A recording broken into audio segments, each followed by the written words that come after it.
Hey everyone, welcome back to the channel. Today I made a delicious pork tenderloin with mushrooms and mashed potatoes. This is everything you're going to need here. I started with the mushrooms, just slicing those up.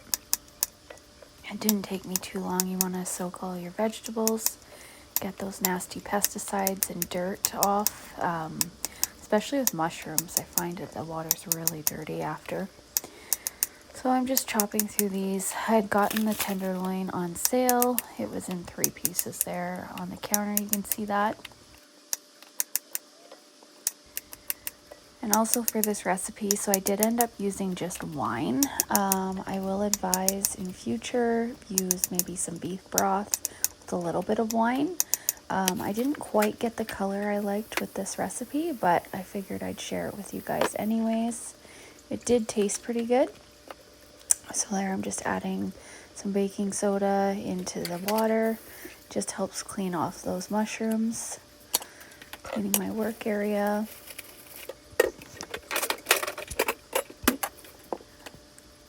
And then just starting with the potatoes. I use just a paring knife to peel my potatoes, give them a rough chop, throw them in a colander or a strainer, to rinse them off.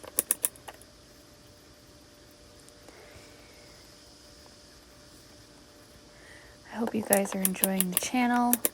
Again, if there's anything else you guys want to see for recipes, just definitely let me know. I'm willing to try anything. I think I am going to redo this tenderloin recipe though, try it a different way in the future. I'll probably do a follow-up video. Like I said, I just wasn't completely happy with the color of the gravy that came out with it. It did taste good, but I just advise when you do yours, use some beef broth instead of so much wine. Or you can also use chicken stock too as well. But just the variation would probably be a better presentation for when you guys do yours.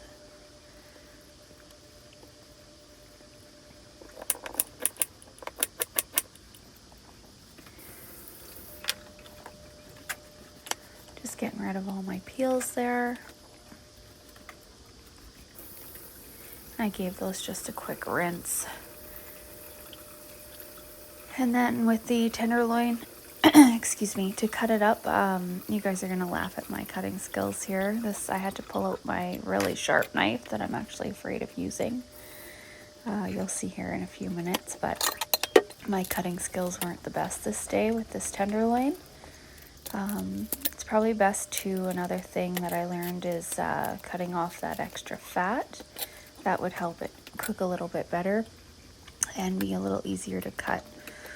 So I didn't have the best knife option here. Couldn't cut completely through it. So like I said, I had to pull out my really, really sharp knife.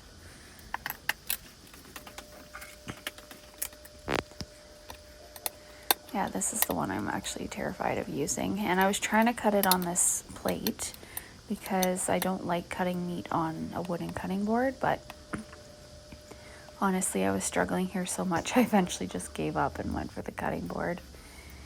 And I just cleaned it really well afterwards. But yeah, you can see my struggle here today. These aren't my best cutting skills. Yep, there we go, to the cutting board. And it went so much smoother.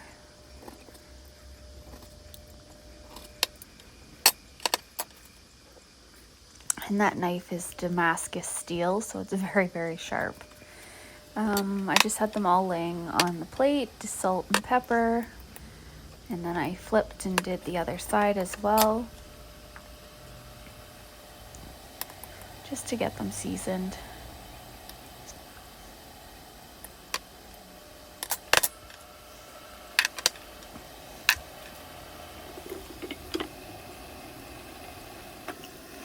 I had my water already boiling for the potatoes, getting that ready.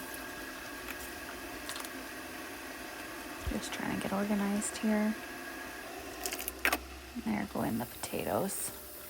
They don't take too long, like I want to say 15-20 minutes for the potatoes to boil. And you can just check them with a fork to see how tender they are when you know that they're done.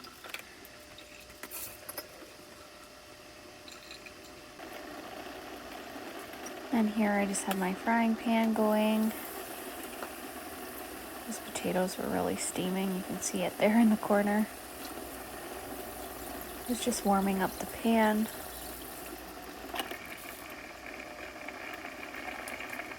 Had it on like just over a medium to high heat for that. So I added in my butter there. Just kind of move that around the pan a few times to get it coated. You want to let that butter really warm up before you add your meat, so it's got kind of like a sizzle.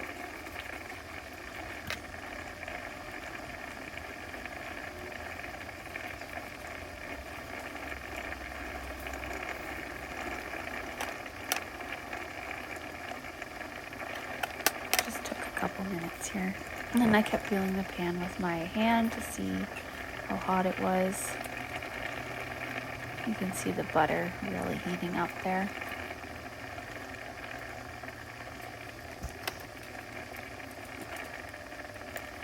And there I'm just adding in my pork. I did about 3 minutes on either side. I didn't want to fully cook it until, because I have to take it off to add it back into the sauce. So there, I'm just flipping.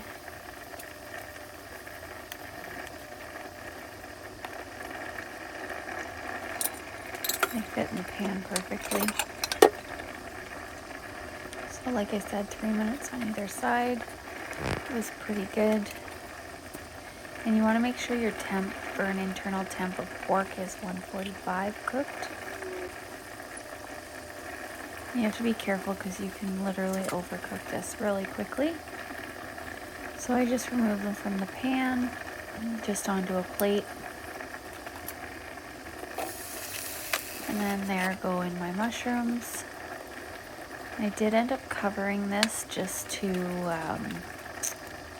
have it heat up quicker. I added in my minced garlic, a couple scoops there, and I covered it. Stirring often just to get it to cook quickly. I like the mushrooms nice and soft. I mean, you can cook them for less time if you want. I just kept checking on them.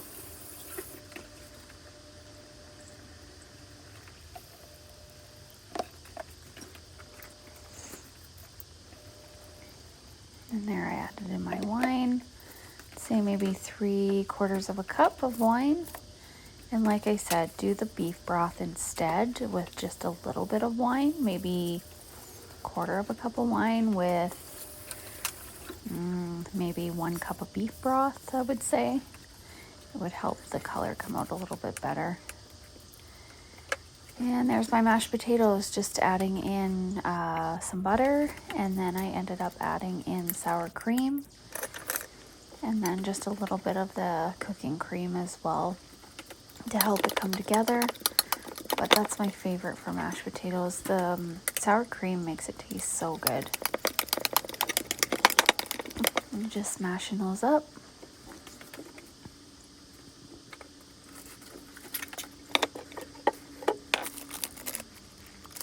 I think another thing I did wrong, just so you guys know, I make mistakes in the kitchen too.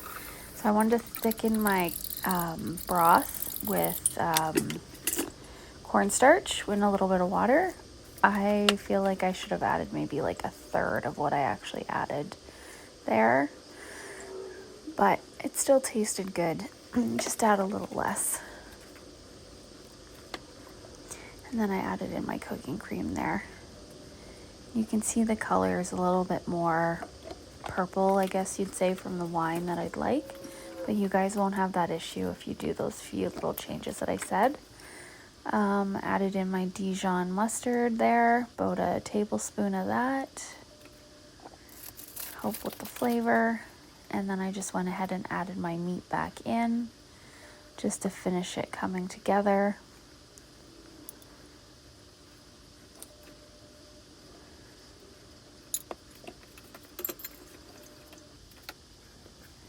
And here I am plating it. It was pretty good, but definitely try it with those few little variations. I'm sure you guys will enjoy it too. Thanks for watching, and if you'd like and subscribe to the channel, that'd be greatly appreciated. Thanks for watching, guys. Until the next time.